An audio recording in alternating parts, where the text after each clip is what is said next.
This is an investment in the community. We're trying to, number one, take care of patients. I went to Mike Packnett about 15 years ago and said I had this idea that we should have a building because we had all this work being done in clinical research for our region, but no one understood what we were doing. It was decentralized. And so that's when we began.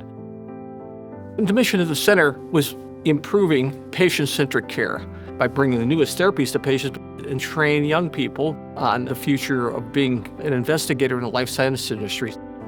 We launched this program 38 years ago to teach medical students clinical research. It's called the SERF program, the Student Education Research Fellowship. We train them on research and the importance of also following through with the data collection. We try to bring it ultimately to publication, which will help with their career. We need an advanced simulation lab to train and retrain existing clinicians and new clinicians on procedures and complex situations that arise in care. It's been incredibly successful, and we're continuing to expand that with a mobile simulation lab to go to rural communities.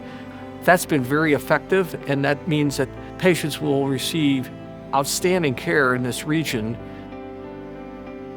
The biggest impact that the work at the center has had for healthcare in our region is raised the level of quality to the highest level that we can by bringing these treatments to patients so they don't have to go somewhere and travel hundreds of miles to get the kind of care they need. The value of the center really became glaringly obvious during the pandemic.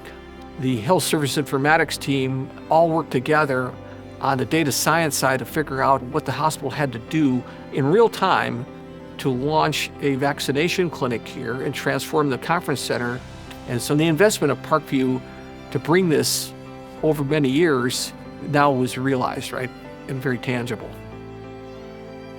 If you think about healthcare, where we are now, 2025, probably the most significant thing that came out of clinical research is, the advancement in genomics and precision medicine. And the entire human genome was sequenced earlier than people had thought.